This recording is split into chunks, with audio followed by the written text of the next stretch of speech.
ہم نے سورۃ النازعات پچھلی اتوار کو شروع کی تھی اور آج اس کی آیات بینات جو ہم نے 8 تک تلاوت کی تھی،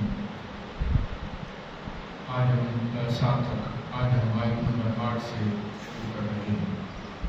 قیامت کا ہولناک منظر بیان کیا جا رہا ہے، اس کے اندر کیا کیا کیفیت ہوگی، کیا کیا آثار ہوں گے اور انسانوں پر کیا بیت رہی ہوگی، کیونکہ انسان اس لیے میں عرض کر رہا ہوں کہ انسانوں میں کافر بھی ہیں، مسلمان بھی ہیں، مسلمانوں میں نیک صالح بھی ہیں اور گنہگار مسلمان بھی ہیں، ہمارے بھی سب پر کیفیت کیا ہوگی، ان کے ساتھ کیا بیتے گی، سب کے ساتھ جو بیتے گی۔ میں قلوب یومئذ واجفہ،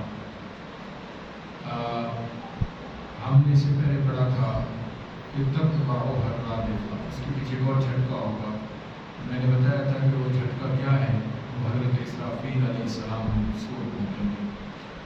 قلوب قلب کی جمع ہے، قلب کا معنی ہے دل۔ یومئذ، اس دن، قیامت والے دن، واجفتن یعنی واجفہ، وہ کانپ رہے ہوں گے، کیونکہ وہ جب کوئی زوردار آواز سنیں گے تو دل کانپ اٹھیں گے۔ ابصارها خاشعہ، اور ان کی نگاہیں، ان کی نظریں خاشعہ، جھکی ہوں گی، خاشعہ جھکی ہوں گی۔ اس دن کوئی نظر اٹھا نہیں سکے گا، ہر بندے کی نظر جھکی ہوگی اور ہر بندہ کانپ رہا ہوگا۔ یقولون اَإِنَّا لَمَرْدُودُونَ فِي الْحَافِرَةِ، یقولون، تو پھر کہہ رہے ہوں گے، اور یہ الفاظ کافروں کے ہوں گے۔ یقولون، کافر کہہ رہے ہوں گے، اَإِنَّا، حمزہ ہے یہ اصل میں، حمزہ اس کو کہتے ہیں حمزہ استفہام، یعنی یہ سوالیہ، سوال کے طور پر وہ پوچھیں گے، اَإِنَّا، کیا ہم، لَمَرْدُودُونَ، لوٹائے جائیں گے، واپس کیے جائیں گے، فِي الْحَافِرَةِ، الٹے پاؤں، کیا ہم اسی راستے پر الٹے پاؤں لوٹائے جائیں گے؟ ایک آدمی منزل کی طرف سفر کر رہا ہے، مثال کے طور پہ ہم مسجد کی طرف آ رہے ہیں، نئے بندے مسجد کے دروازے کے قریب آ کر ہمیں کوئی کہہ دے کہ یار یہ راستہ مسجد کو نہیں جاتا، یعنی ہمیں وہ راستہ بھلا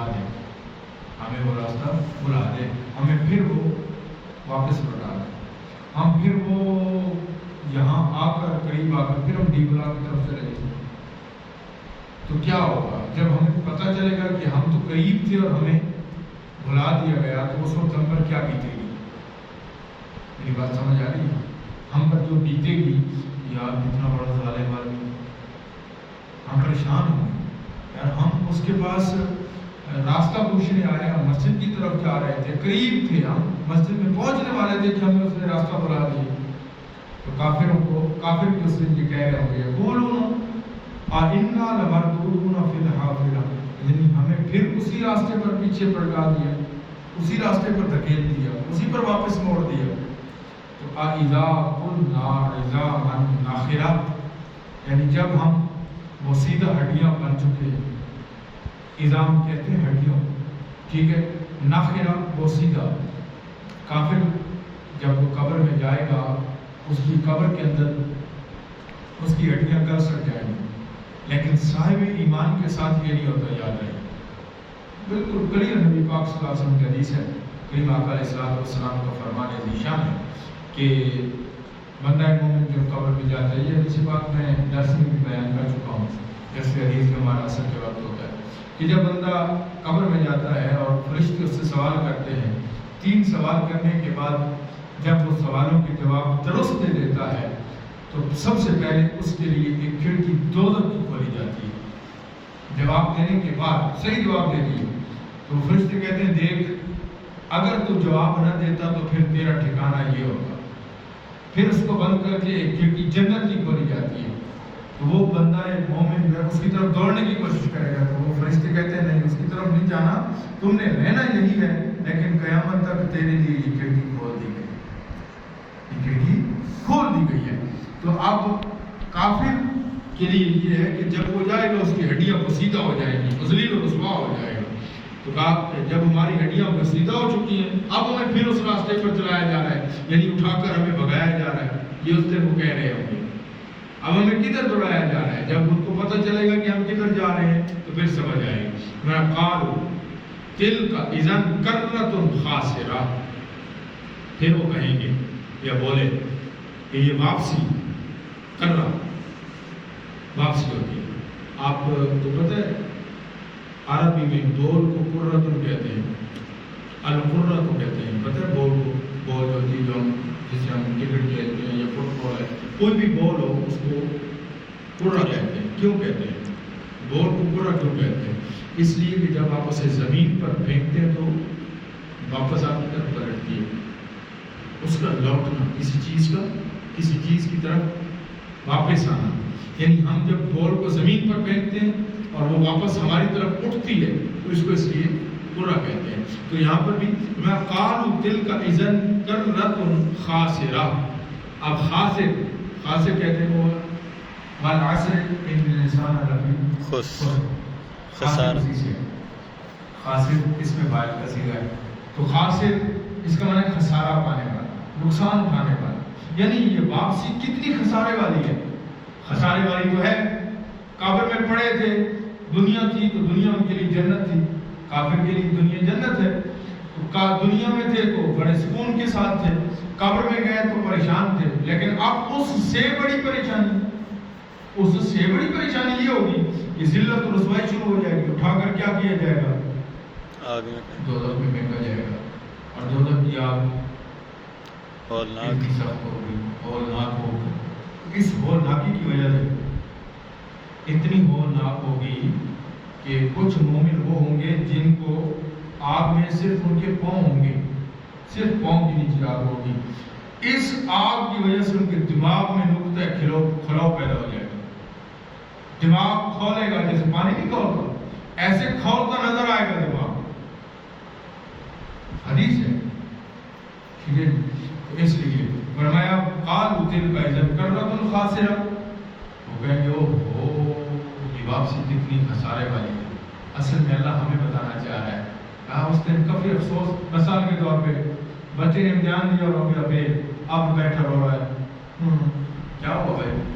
میں فیل ہو گیا ہوں، تو بھائی جو فیل اب ہوا ہے یہی رونا، اب جو تو رو رہا ہے یہی رونا پہلے رو لیتا، تھوڑی محنت کر لیتا کامیاب ہو جاتا، بات سمجھ رہے سمجھانے کے لیے کر، تو اس وقت رونے سے بہتر نہیں ہے کہ ابھی تھوڑا سا تھکا لیا جائے، خود کو تھکا لیا جائے، سال بعد بندے نے رزلٹ لینا ہے تو وہ سال پورا اگر تھوڑا جو سلیبس اس کو دیا گیا تھا شیڈول کے مطابق وہ اس کو کرتا رہتا تو سال بعد اسے زیادہ محنت کی ضرورت بھی نہ ہوتی، بغیر زیادہ محنت کیے وہ اپنے امتحان میں اچھی طریقے سے کامیاب ہو جاتا۔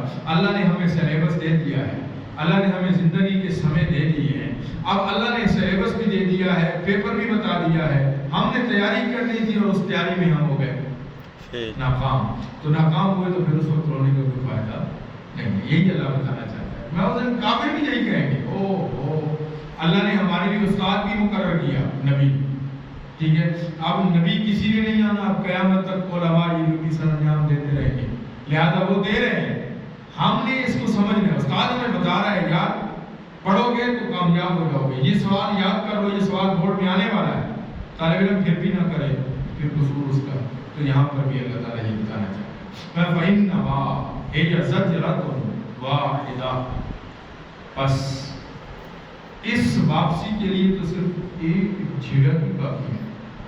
جھڑک سمجھتے ہیں؟ جھڑک ڈانٹ کسی پر، بھائی یہ جھڑک ہے، اس کے لیے اتنا ہی کافی تھا، لیکن اتنا بڑا جھٹکا دینے کی کیا ضرورت تھی کہ پوری زمین ہل جائے گی۔